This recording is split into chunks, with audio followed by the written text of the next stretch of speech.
We traveled across Botswana. Dusty roads, deep villages, and heartfelt conversations, documenting stories of women rebuilding their lives through a single thread of hope, a sewing machine. What began as a filming assignment turned into a powerful lesson about purpose, storytelling, and how to work with global brands and truly make a difference.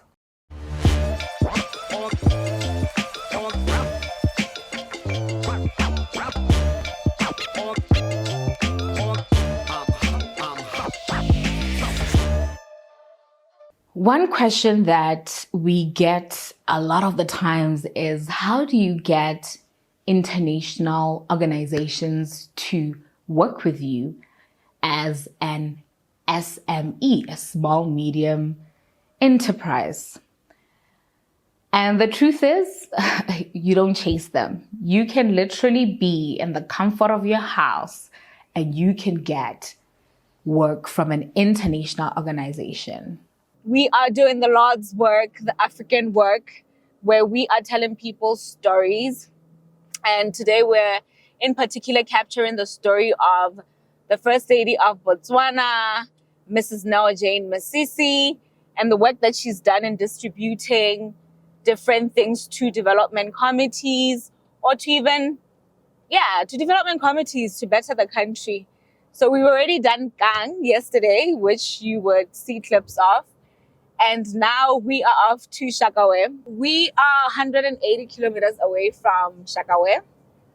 We drove 800 kilometers, but apparently we're with a numbers guy at the back. So it was 789 kilometers from Gang, right? From Gang. Correct. Exactly. Yesterday we drove to Gang.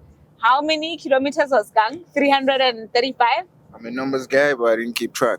Hey, what kind of numbers guy are you? I was focused on the road. So yesterday we drove from Gang. We left Gaborone around 12:01. We got there around 4 in the evening. Spent the night. Now headed to Shakawe. We're touring Botswana and beautiful stuff. And then somebody who's watching would ask me like, okay, how do you position yourself to work for an international organization? Keep on watching this video to find out as we mirror to you work that we've done with one of the biggest organizations in the world and in the country of Botswana.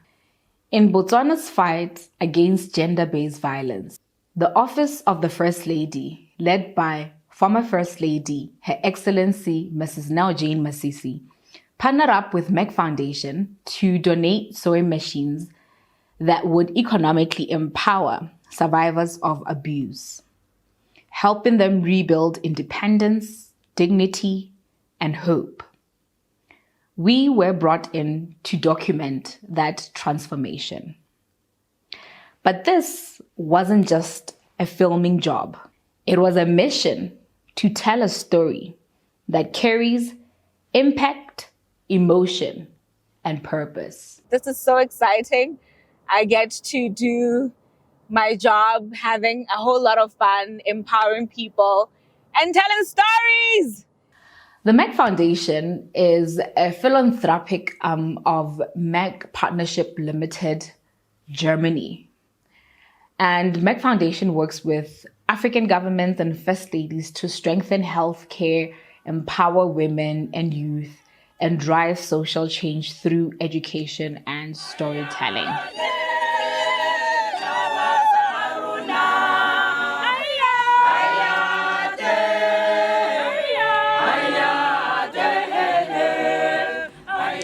Working with these type of organizations isn't about luck, but really more about alignment.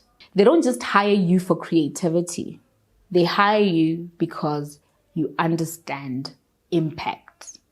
During my master in international development, my top module was actually media and development in practice.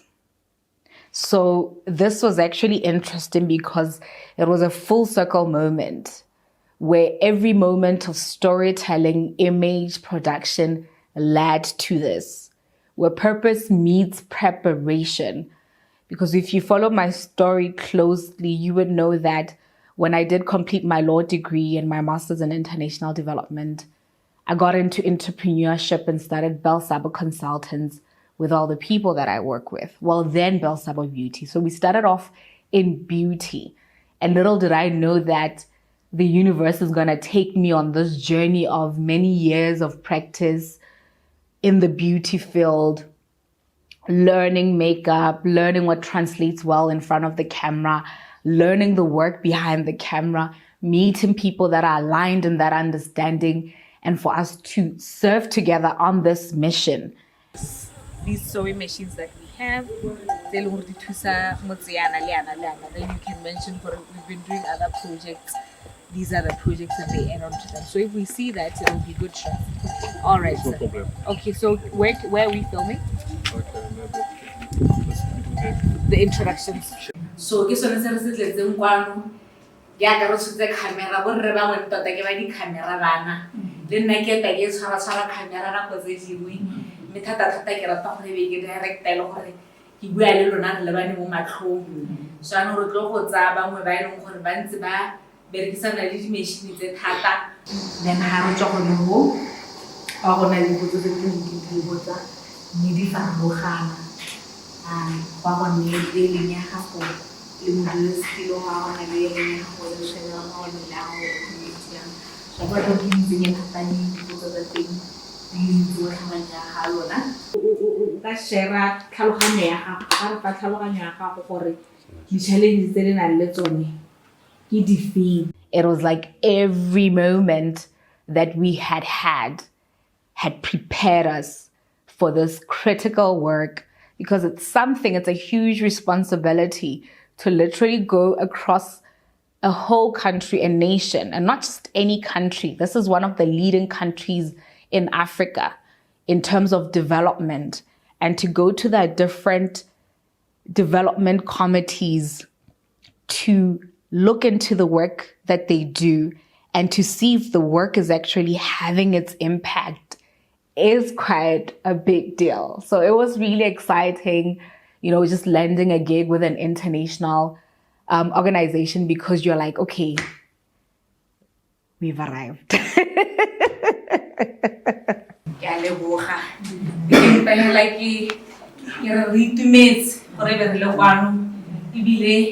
E batla gore di boela go ga bone ke feta ke romella ma rona di video le dinepa gore ga modimo o ka re nna botsile ka sebele wena ka gore go ka mongo o monate tota emma. The thing about being in this world of content creation and social media is that we tend to focus a lot on aesthetics and not impact. And the thing about international organizations, they look out for your emotional intelligence, because the ability for you to discern impact over aesthetics and to lead with that purpose really demonstrates a certain level of emotional intelligence evolution that is on a higher level. So that is the key point number one. The second one is that you have to show reliability through your portfolio. There needs to be a certain level of excellence and clarity that people can gauge about you. And it doesn't have to be like people out there in the public world. It just needs to be those few people that actually matter. So at a point as Bell Sabo Consultants, we decided to streamline and focus on clients that are of high impact to our organization. And focusing on those clients of high impact, you're then able to show consistency of excellence.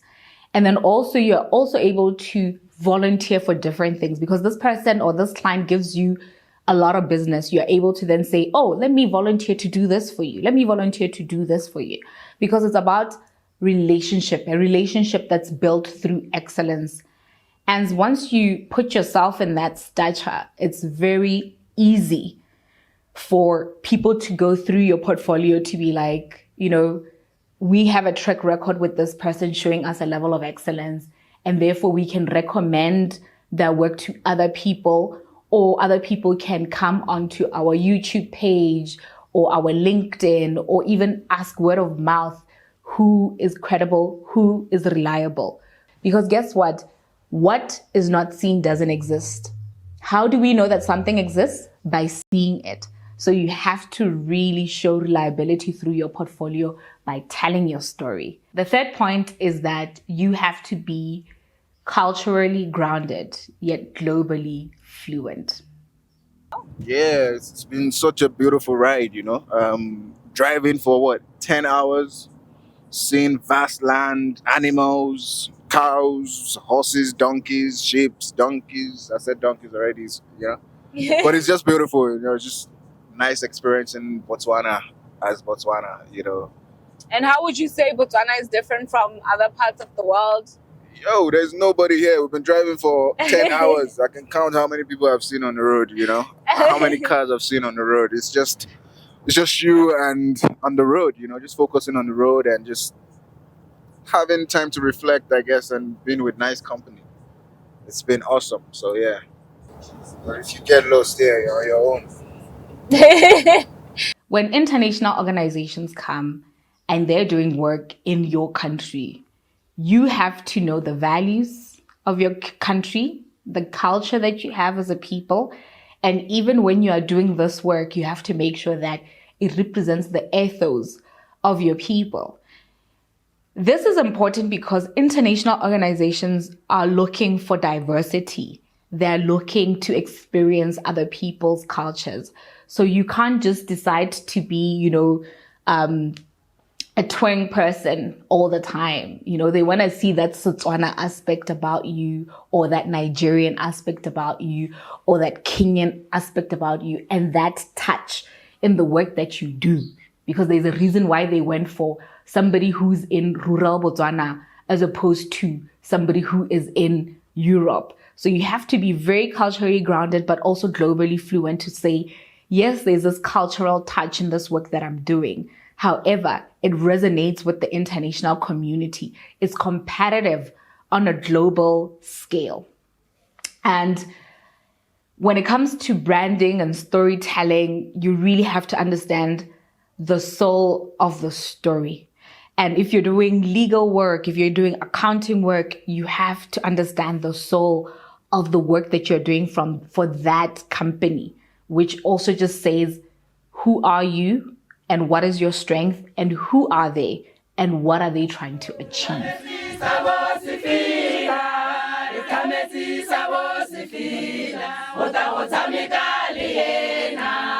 So after we did this work with Merck Foundation, going different countries, and we submitted the work, this was in 2023.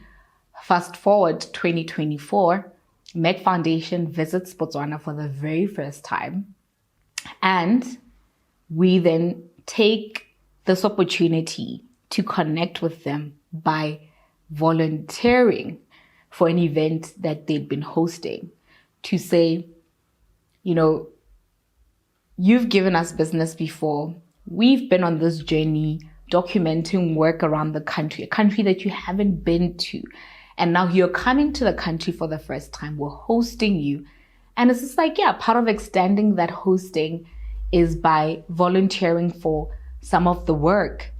So when they're coming for the very first time, naturally, I was like, this is a good professional relationship that I have with these people. Notwithstanding that as BSC, we've got such a seasoned portfolio and we're seasoned professionals. But one key thing, like I said before, when working with international organization is volunteering. So in 2024, when they're in the country, we volunteered and we were part of the team that was just hosting them. And I was actually a master of ceremonies for their health and media training within the country, where they were teaching and training different media houses on how to report on infertility. Because the primary aim of Merck Foundation, when it was initially started, it was to basically deal with the stigma of infertility in the world and to enlighten people about the journey of infertility, what it is, what it looks like.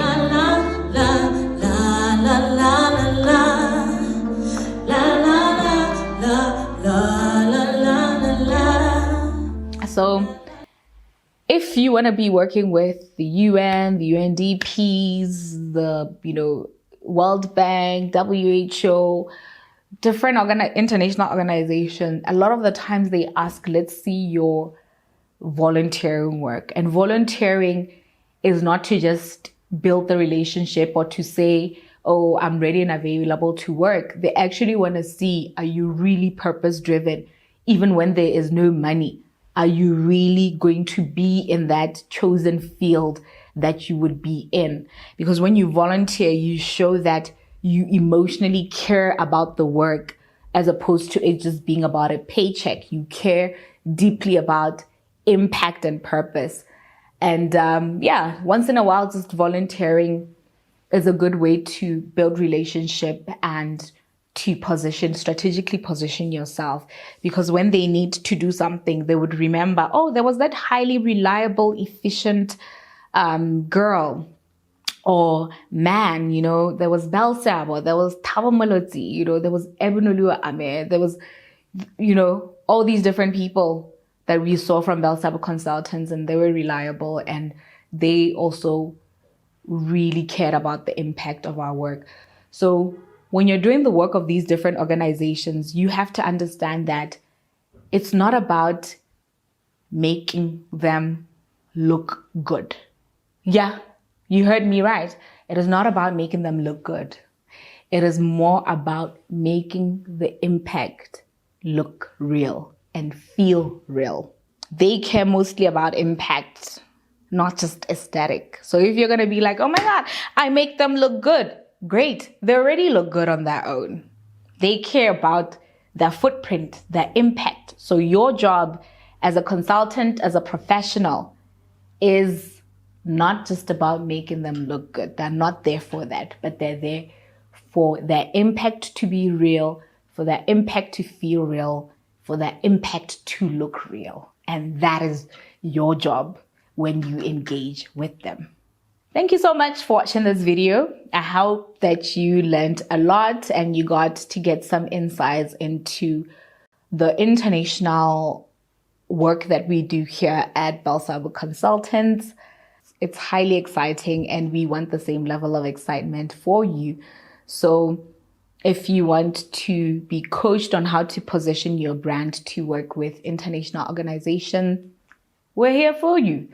If you want to create your portfolio and create that footprint for yourself so that they're able to come and see your footprint, I need not say much.